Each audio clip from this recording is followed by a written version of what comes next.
और आपको बता दें कि दिल्ली से लेकर दक्षिण तक और दक्षिण से लेकर पूर्वोत्तर तक लगातार बीजेपी एक के बाद एक राज्य में अपनी सरकार बना रही है।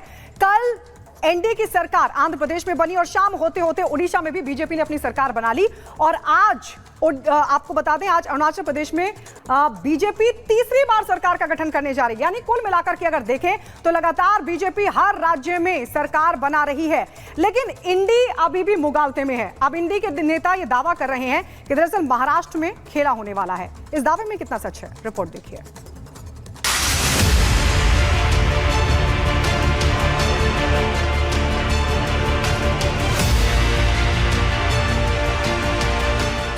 नाम शपथ करूअछि जे चुनाव खत्म हो गया, जिसे जीतना था वो जीत गया। शपथ ग्रहण का दौर है। अब सियासी आर पार से आगे बढ़कर बात शिष्टाचार की हो। ये दो तस्वीरें देखिए। एक है आंध्र प्रदेश की, जहां मोदी संग मजबूत सहयोगी खड़े, यानी एनडीए में खुशियों का माहौल है। तो दूसरी ओर विपक्षी नेता जो पहले सीएम रहे, पटनायक, उनका कैसे बीजेपी के मंच पर सम्मान हो रहा है।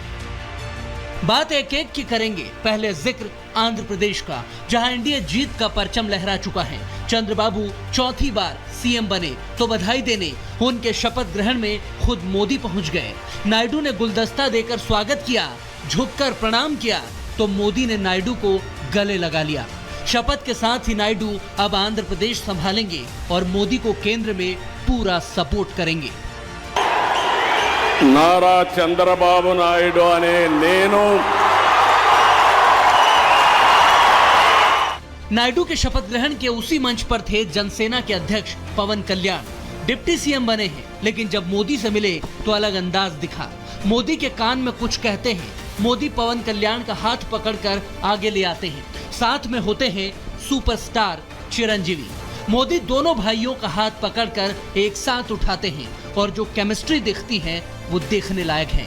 यह तस्वीरें बताती हैं कि एनडीए का कुनबा कितना मजबूत है।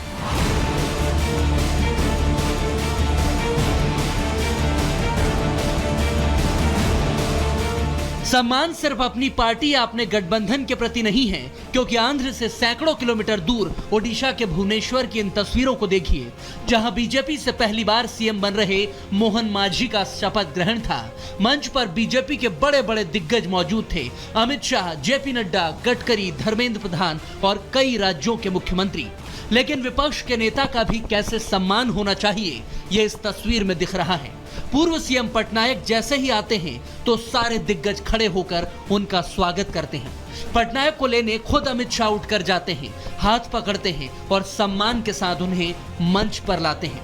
गडकरी, नड्डा से लेकर हर नेता उनके सम्मान में खड़ा होता है, नमस्कार किया जाता है। पटनायक भी उसी अदब से सभी से मिलते हैं और फिर अपनी कुर्सी पर बैठ जाते हैं। विरोधी नेता का ये सम्मान ही बताता है कि जनता के प्रति आप कितने सजग और समर्पित होंगे। उसी वजह से ओडिशा में पहली बार बीजेपी के मुख्यमंत्री ने शपथ ली है।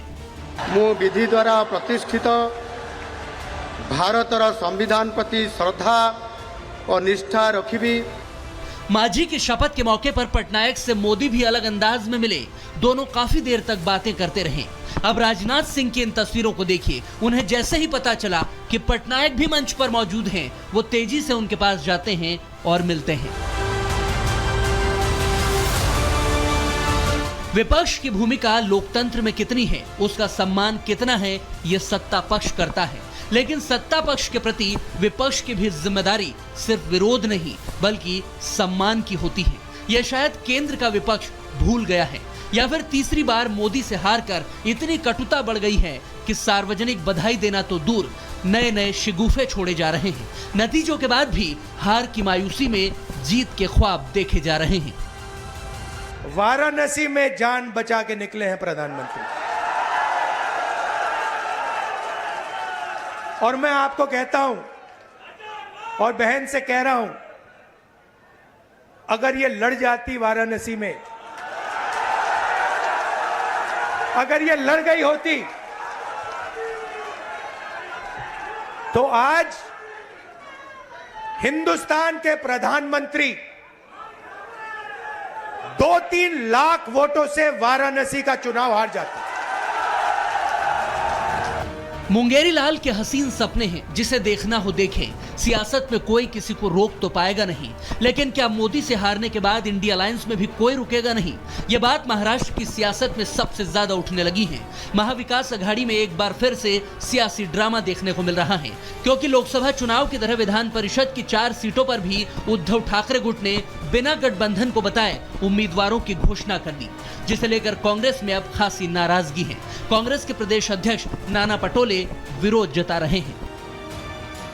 अभी सब सांसद उनको मिल रहे हैं, सब चर्चा हो रही है। मूल सब्जेक्ट है कि बात तो होगी, बात जाएगी कहाँ? आपने संपर्क करने की कोशिश की थी, मातोश्री में बात हुई? नहीं, अभी बात हुई नहीं, हो जाएगी और महाविकास आघाड़ी करके हम लोग काम करेंगे। उद्धव गुट अलग जा रहा है। शिंदे खेमा भी 400 पार को बैकफायर करने का दावा कर रहा है। तो क्या ये दोनों ही कुछ समय बाद या तो साथ दिखेंगे या फिर उद्धव एनडीए में आ जाएंगे और शिंदे को इंडी का दरवाजा खटखटाना पड़ेगा? फिलहाल तो एनसीपी के पवार खेमे में भी सब कुछ ठीक नहीं है। यहाँ खुलकर गुटबाजी सामने आ गई है। अहमदनगर में पार्टी के फाउंडेशन डे के दौरान जयंत पाटिल और शरद पवार के पोते रोहित पवार के बीच खुलकर बयानबाजी हो गई। 1-2 सेनापतीचं हे काम नव्हतं। महाराष्ट्रामध्ये असणारे तुमच्या सारख्या सामान्य त्या ठिकाणी जे कार्यकर्ते त्यांच्यामुळे हा यश मिळालेले, कुणी एका दुसऱ्या नेत्यामुळे नाही। जाहीर ट्विटरवर वगैरे बोलायचं जरा बंद करा। काय असेल ते शरद पवार साहेबांना जयंत पाटलांची तक्रार जाऊन करा। शरद पवार 2 कानाखाली मारतील आमच्या, नाही तर काय करतील तो त्यांचा निर्णय, पण जाहीर बोलू नका। अगर ऐसे ही हालात रहे तो क्या कुछ दिनों में महाराष्ट्र की सियासत बदली हुई नजर आएगी? क्या विधानसभा चुनाव से पहले गुटों में फेरबदल हो जाएगा और उद्धव शिंदे या तो जगह बदलेंगे या फिर शिंदे को उद्धव के साथी के तौर पर पहले की तरह काम करता हुआ देखा जा सकता है? ये सब अभी सियासी अटकलें हैं, मगर सियासत इशारा तो इसी ओर कर रही है। इस बीच मोदी एनडीए को मजबूत करते जा रहे हैं। हालांकि नीतीश के नायडू के शपथ ग्रहण में न जाने से कई सवाल उठ रहे हैं, मगर मोदी के साथ जब तक नायडू हैं, नीतीश की नाराजगी सियासी तौर पर गौण है। ये बात दोनों जानते हैं, मगर मोदी को अब सरकार बनाने के बाद हर फ्रंट पर मुस्तैद रहना होगा। गठबंधन को संभालना हो, विदेश नीति में अपना डंका बजाते रहना हो, जिसका पहला मौका G7 का है, जहां इटली की पीएम मेलोनी के न्योते पर पीएम मोदी जा रहे हैं, तो वहीं सीमा पार से आतंक के खिलाफ, क्योंकि 3 दिनों में जम्मू कश्मीर में 3 आतंकी हमले कई सवाल खड़े कर रहे हैं। मोदी का घर में घुसकर मारने का ट्रैक रिकॉर्ड देखकर जनता कुछ बड़ा करने की उम्मीद कर रही है। ये तो मोदी है, घर में घुस के मारता है। क्या पाकिस्तान को एक बार फिर